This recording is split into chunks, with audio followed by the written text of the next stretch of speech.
Welcome to Plus 10 Awesome. We're talking with folks over here at War Games Boot Camp, which is something that goes on every con.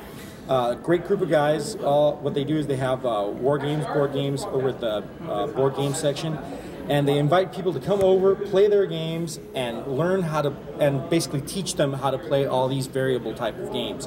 Carl, why don't you tell them a little bit about yourself and what your goals are for our War Games Boot Camp? Okay, well, thanks for having me. My name's Carl Crater. I'm the creator of the War Game Boot Camp. Our goal is really to make sure that the old board war games that have been around for so long kind of don't disappear from the board gaming culture. Euro games are very popular, and there's nothing wrong with them. I enjoy them immensely, but we wanted to make sure that the niche hobby of wargaming was still represented. So we put this together, and went from there. So basically, what you're trying to do is just raise awareness and education on these particular type of board games, and draw people to what they're about. And one of the things that's great about war games that I enjoy is that there's such a broad spectrum of type of games that you have that come under the war game banner, and anything that comes to. I mean, why don't you tell us about some of the games that you've recently demoed to people over there? Okay, yeah, yeah, you're right. There's a huge spectrum. There's really long, involved ones. There's short ones. Every war battle you can imagine.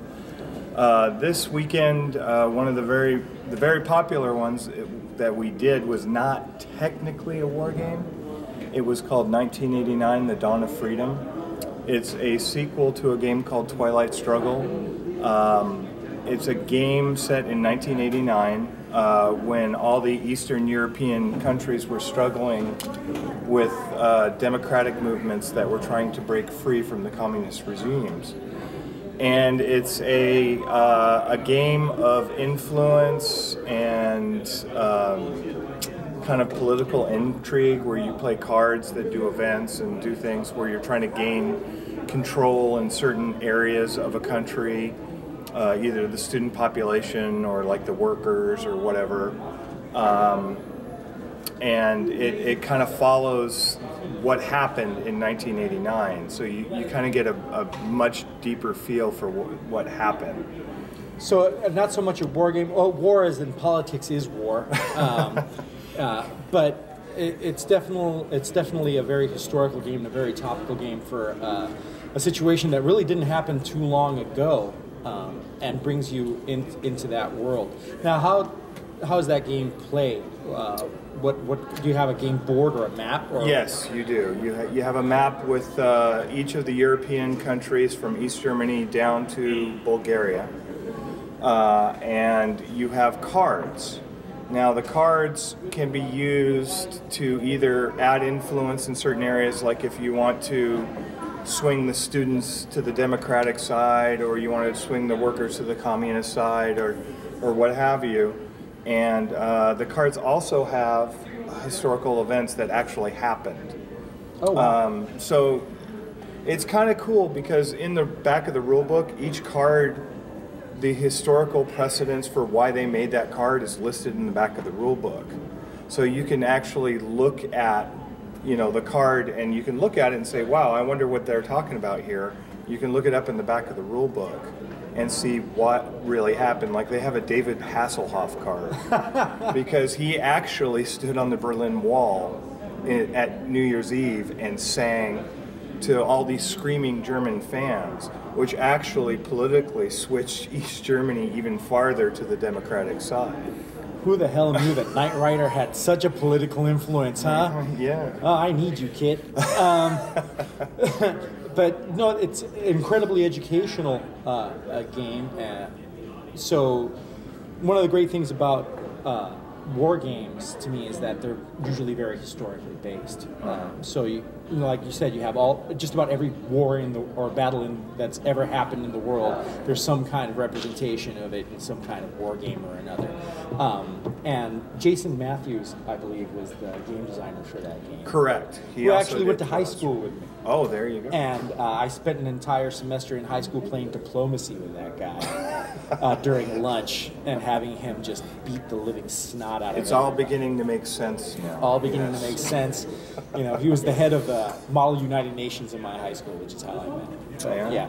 Totally get how he would design a game like that, because he's one of the most politically minded people I've ever met. But when you're trying to maintain the life's blood of a style of gaming, how important is it to you to target younger people to playing those kind of games?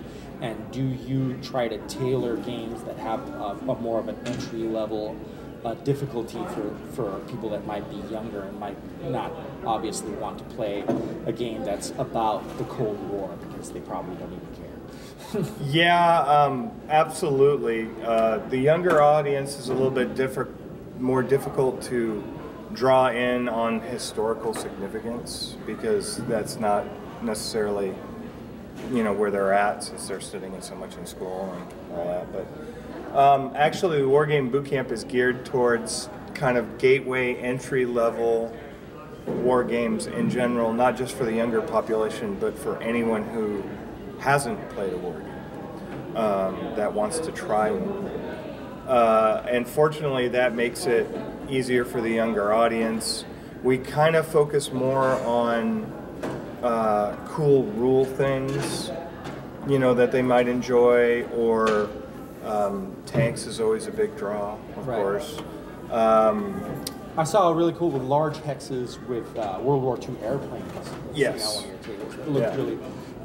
To me, it was very eye-catching, because it was like this fully painted World War II airplane models, and they were in these stands where you could actually sort of tilt them around, and it looked like a really neat sort of like flight simulator game, although it's a war game.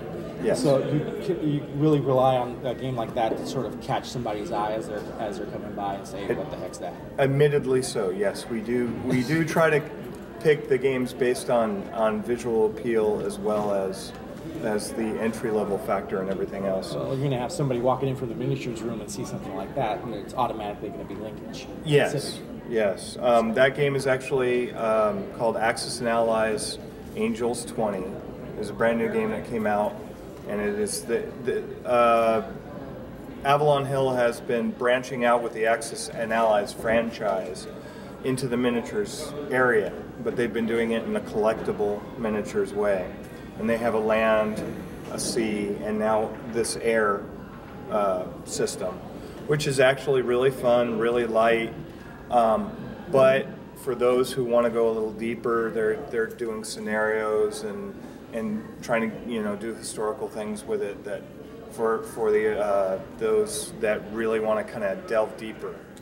And kind of going back on the history thing, what we have found is a lot of people approach us and approach it just like they would any other board game, and they play it, and suddenly they're learning things about it, and suddenly they're asking questions, and next thing I know, I've had 12-year-olds, I've had 30-year-olds, I've had all these people come back to me the next con and say, we played that game, about Napoleon and all that, and I got a book on Napoleon. I had no idea what that was all about, and they just start, we had this 45-minute conversation on whatever it was, and they are just happy, and everyone's just, happy. Really, wouldn't you say that one of the things that sort of draws the line between war games and a lot of the other type of board games, your miniatures games that you're going to play out there, is the fact that almost all of these games are centered on real world things, things that actually matter to history and to the people that live in this world. And the cool thing about that is that it automatically brings you into sort of a very living and real narrative. And once you get involved in the game, you start playing it, and you start really understanding what the story is behind, 100 Years' War or whatever type of historical event that you're simulating here. It sparks an interest in that and brings you into a more human type of situation where you're not dealing with just little tanks and shits. You start understanding that there's people here that fought and died, and